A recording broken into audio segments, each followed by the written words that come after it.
بعد فأعوذ بالله من الشیطان الرجیم بسم اللہ الرحمن الرحیم۔ اللہ نے مردوں میں نبوت رکھی، مردوں میں امامت رکھی، مردوں میں ولایت رکھی، عورتوں میں کوئی نبی نہیں۔ کوئی نبی ہوا ہے کہ عورتوں میں؟ عورتوں میں کوئی نبی نہیں، عورتوں میں کوئی رسول نہیں، مردوں میں رسول، مردوں میں نبی، مردوں میں امام۔ ٹھیک؟ یا اللہ عورتوں کو کیا عطا کیا؟ یہ سب مرد میں پیدا ہوتے ہیں نا، نبی پیدا ہوتے ہیں مردوں میں، رسول پیدا ہوتے ہیں مردوں میں، امام پیدا ہوتے ہیں مردوں میں، ولایت ہوتی ہے مردوں میں۔ یا اللہ عورتوں کو کیا عطا فرمایا تاکہ عورتوں کا بھی درجہ بلند ہو جائے؟ اللہ نے فرمایا جو سب سے بڑا نبی محمد ہے اس کی بیٹی فاطمہ الزہرا کو میں نے بتول بنایا۔ کیا بنایا؟ بتول۔ آپ نے سنا نہیں ہوگا بتول کیا ہے، آپ نے سنا نہیں ہے کہ بتول کیا ہے، آج سنو بتول کیا ہے۔ محمد کی بیٹی حضرت فاطمہ، یہ ان کا درجہ بتول کا ہے۔ جیسے نبی کا درجہ ہوتا ہے، جیسے رسول کا درجہ ہوتا ہے، جیسے ولایت کا درجہ ہوتا ہے، ایسے ایک بتول کا درجہ ہے۔ اسی لیے اللہ نے حضرت فاطمہ الزہرا کو تمام کائنات عالم کی عورتوں کی سردار بنایا، اس لیے کہ یہ بتول ہے۔ ٹھیک ہے؟ بتول ایک درجہ ہے، جیسا نبیوں کا درجہ، ولایت کا درجہ، امامت کا درجہ، اسی طرح یہ بھی ایک درجہ ہے جو نبوت کے بعد کا درجہ ہے۔ بتول عورتوں میں، نبیوں میں کوئی بتول نہیں ہوتا، بتول عورتوں میں۔ اب بتول کتنے ہیں؟ ابھی آپ نے سنا حضرت مریم، یہ بھی بتول ہیں۔ کون ہے؟ بتول ہیں۔ ایک نبی کی ماں حضرت عیسیٰ نبی ہے، ان کی ماں حضرت مریم، ان کا عہدہ بتول کا ہے۔ ادھر حضرت فاطمہ الزہرا کا عہدہ بتول کا ہے۔ دو بتول ہوئے۔ ان دونوں بتولوں میں حضرت فاطمہ الزہرا بڑی بتول ہے، حضرت مریم چھوٹی بتول ہے۔ اس لیے کہ حضرت مریم بتول اس لیے ہوئی کہ وہ نبی کی ماں تھی اور بغیر باپ کے ایک بچے کو انہوں نے ولادت فرمائی تھی، اس لیے اللہ نے انہیں بتول کا درجہ عطا فرمایا۔ اسے حضرت مریم کو، یہ چھوٹی بتول ہے۔ حضرت فاطمہ بڑی بتول کیوں ہے؟ اس لیے کہ حضرت فاطمہ ایک نبی کی بیٹی ہے، ایک ولی کی زوجہ ہے، ولایت کی زوجہ مولا کائنات ولی ہے، ایک ولایت کی زوجہ، ایک طرف سے نبی کی بیٹی، دوسری طرف سے 11 اماموں کی ماں ہے۔ کتنے؟ 11 اماموں کی ماں ہے۔ 2 امام، ایک امام حضرت حسن، ایک امام حضرت حسین۔ اب ان کی اولادوں میں سے جو 11 امام پیدا ہوئے، تمام 11 اماموں کی ماں حضرت فاطمہ، جن کے پاس اتنے عہدے ہیں حضرت فاطمہ الزہرا کے پاس، ایک نبی کی بیٹی، ایک ولایت کی زوجہ اور 11 اماموں کی ماں، یہ تمام درجے جب حضرت فاطمہ الزہرا کو عطا ہوئے، یہ سب سے بڑی بتول ہوئی، یہ سب سے بڑی بتول ہوئی۔ حضرت مریم علیہ الصلوۃ والتسلیم کو اللہ تعالی نے جب پیدا فرمایا تو ان کو حضرت زکریا علیہ الصلوۃ والتسلیم کی کفالت میں پیش کیا کہ وہ ان کو پالیں۔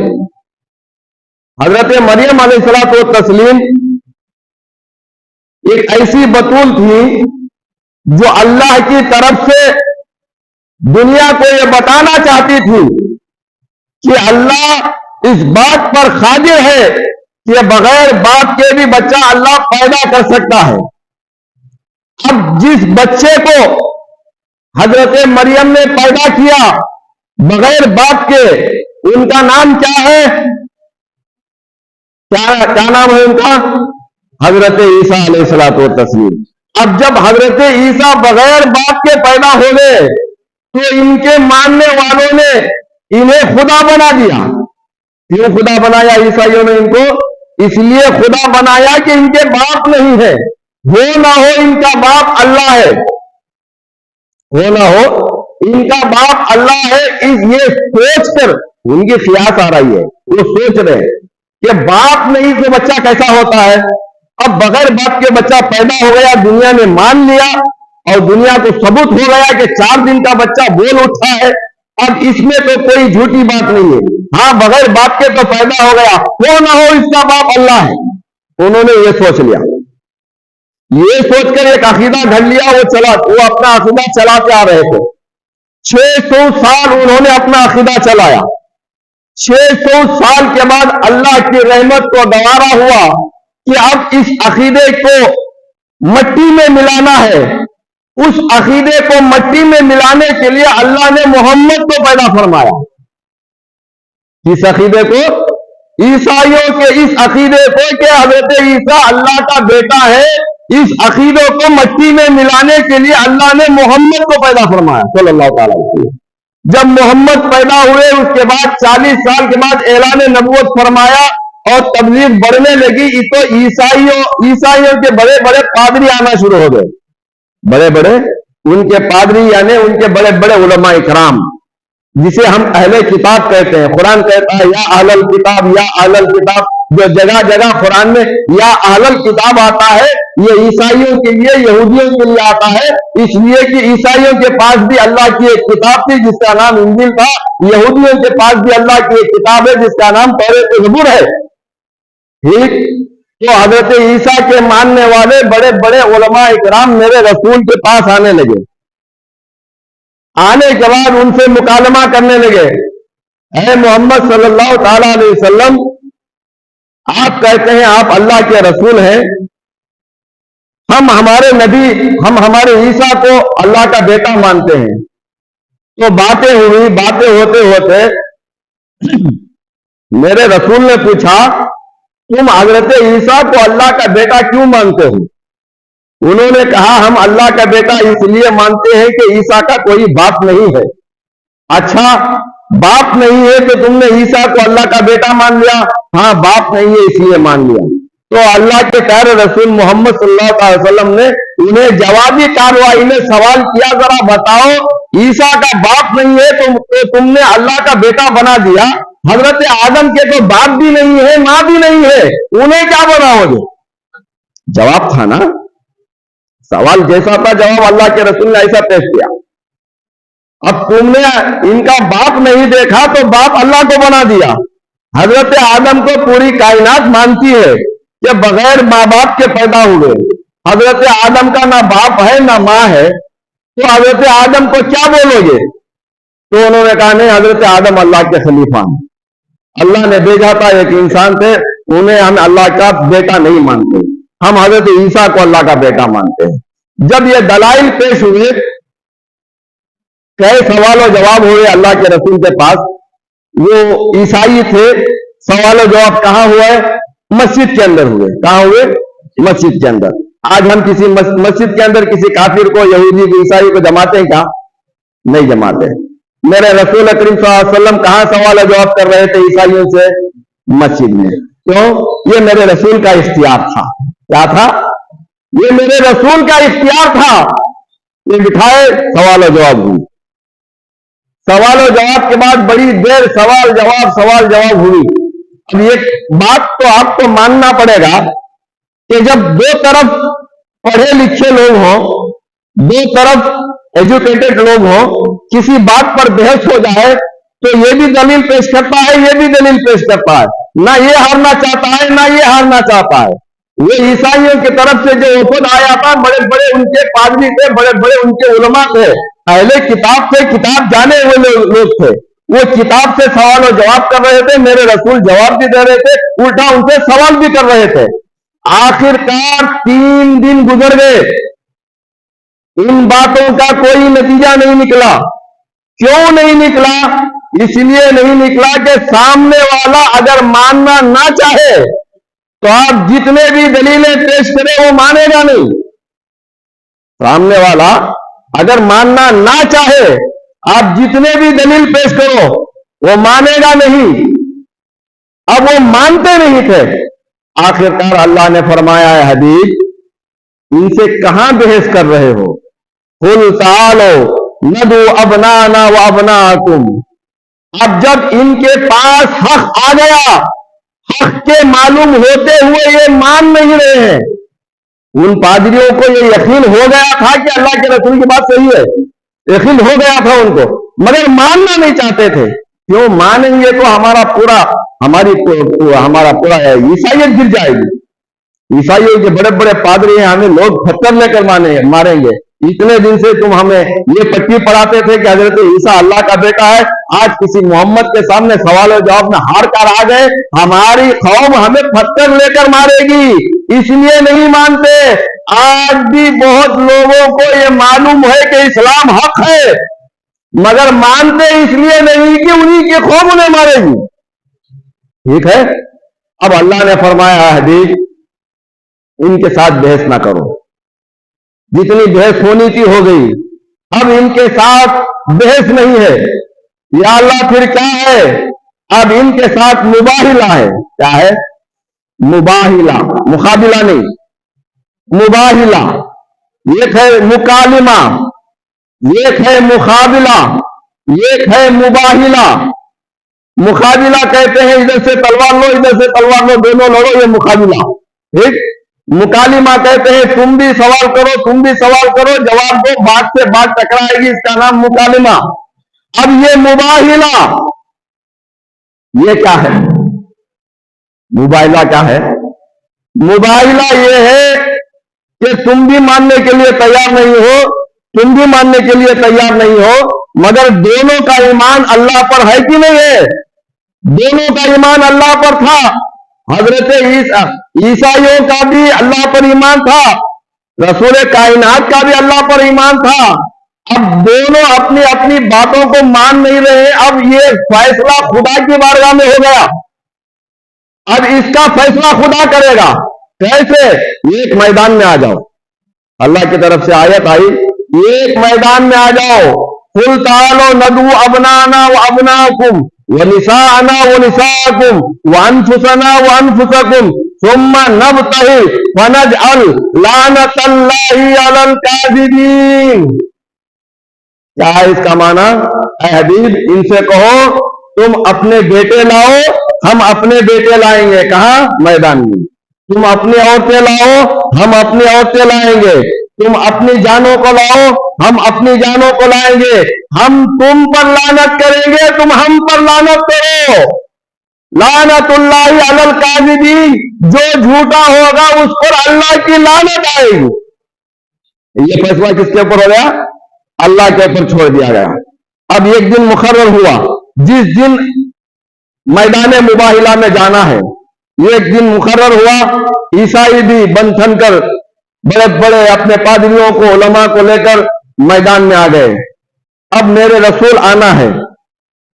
عیسائیوں کے بڑے بڑے پادری آ گئے، میدان میں انتظار کر رہے ہیں کہ حضرت محمد کسے لے آئیں گے. ہم میں تو بڑے پڑھے لکھے ہیں، 600 سال پرانا ہمارا مذہب ہے، اور ایسا مذہب ہے کہ ہمارے مذہب کا بانی اللہ کے پاس جا چکا ہے، 7ویں آسمان پر زندہ ہے.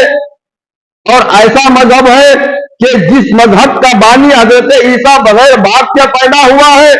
یہ ان کا غرور تھا، بے شک غرور تھا، حق تھا، غرور تھا، بغیر باپ کے جو پیدا ہوئے.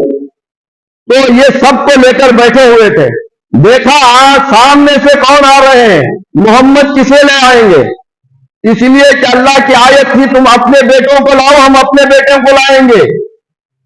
عیسائی تو اپنے بیٹوں کو لا چکے تھے.